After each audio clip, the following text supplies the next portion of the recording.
Okay, so we're on lesson 136 in this book, A Course in Miracles. No one can heal unless he understands what purpose sickness seems to serve.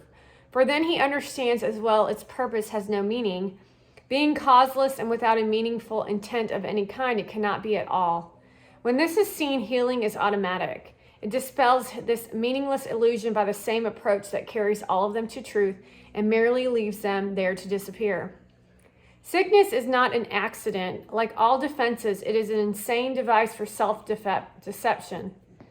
And like all the rest, its purpose is to hide reality, attack it, change it, render it inept, distort it, twist it, or reduce it to a little pile of unassembled parts. The aim of all defenses is to keep the truth from being whole. That's out of integrity, because without integrity, nothing works. And what is the definition of integrity? Is being whole and complete. And then we said here, the aim of all defenses is to keep the truth from being whole.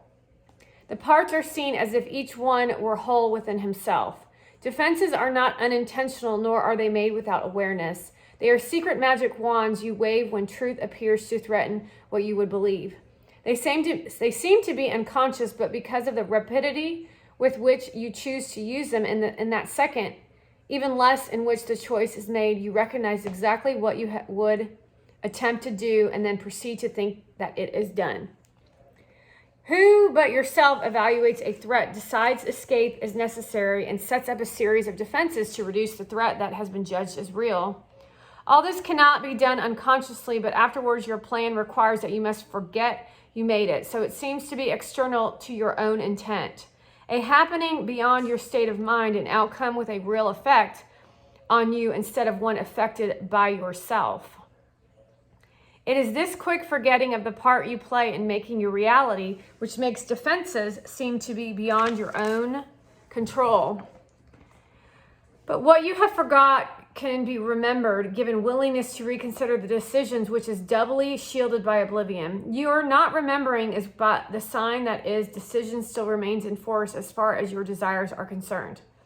Mistake this not for fact. Defense must make facts unrecognizable. They aim at doing this, and this they seem to do. Every defense takes fragments of the whole, assembles them without regard to all their true relationships, and thus constructs illusions of a whole which is not there.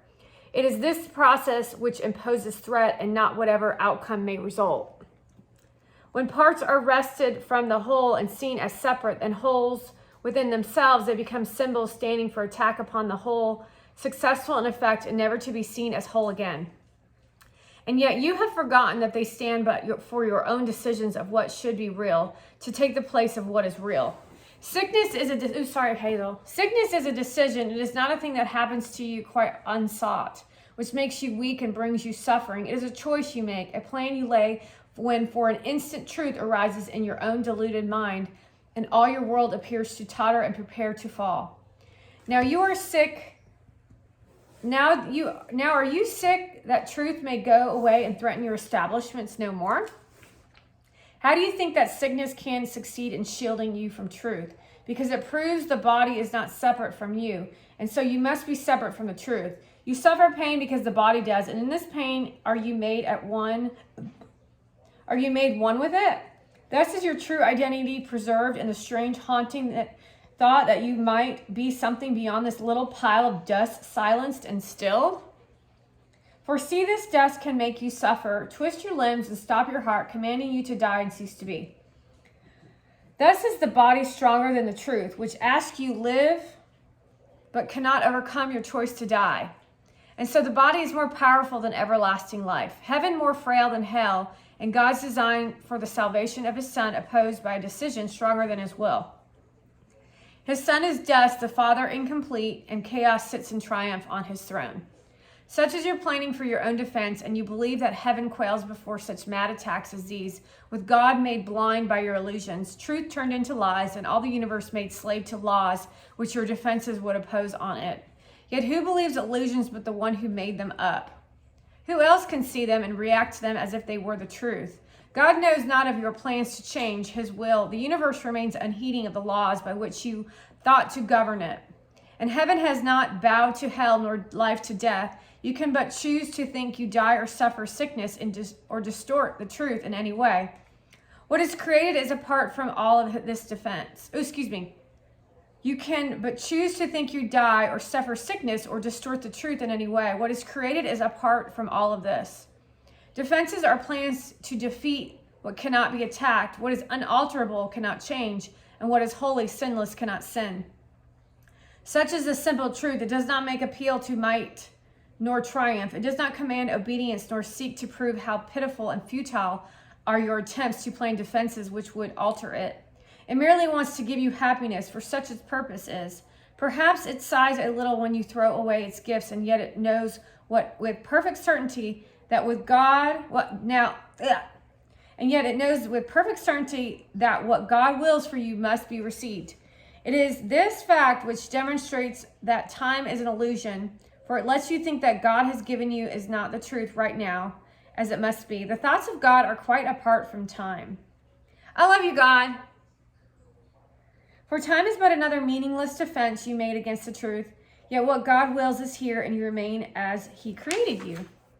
Truth has a power far beyond defense, for no illusions can remain where it has been allowed to enter, and it comes to any mind that would lay down its arms and cease to play with folly. It is found at any time today if you will choose to practice giving welcome to the truth. This is our aim today, and we will give a quarter of an hour twice to ask the truth to come to us and set us free. And truth will come, for it has never been apart from us and merely waits for just this invitation which we give today. We introduce it with a healing prayer to help us rise above defensiveness and let the truth be as it has always been. Sickness is a defense against the truth. I will accept the truth of what I am and let my mind be wholly healed today. Healing will flash across your open mind as peace and truth arise to take the place of war and vain imagings. There will be no dark corners sickness can conceal and can keep defended from the light of truth. There will be no dim figures from your dreams, nor their obscure and meaningless pursuits with double purposes, insanely sought, remaining in your mind. It will be healed of all the sickly wishes that it tried to authorize the body to obey. Now is the body healed because the source of sickness has been opened to relief, and you will recognize you practice well by this. The body should not feel at all. If you have been successful, there will be no sense of feeling ill or feeling well, of pain or pleasure. No response at all is in the mind to what the body does. Its usefulness remains and nothing more. Perhaps you do realize that this removes the limits you have placed upon the body by the purpose you gave it to it. As these are laid aside, the strength the body has will always be enough to serve all truly useful purposes. The body's health is fully guaranteed because it is not limited by time, but by weather or fatigue, by food or drink, or any laws you made it serve before. You need do nothing now to make it well, for sickness has become impossible. Yet this protection needs to be preserved by careful watching. If you let your mind harbor attacks, thoughts, yield to judgment, or make plans against uncertainties to come, you have again misplaced yourself and made a bodily identity which will attack the body, for the mind is sick. Give instant remedy should this occur by not allowing your defensiveness to hurt you longer. Do you not be confused about what must be healed, but tell yourself, I have forgotten what I really am, for I mistook my body for myself. Sickness is a defense against the truth, but I am not a body, and in my mind cannot attack, so I cannot be sick.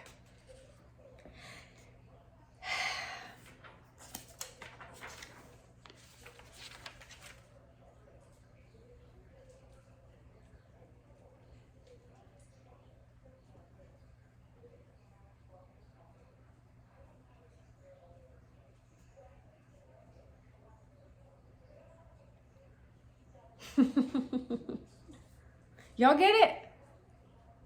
You get it? Yes? He's not letting me see it. Sickness is impossible, has become impossible.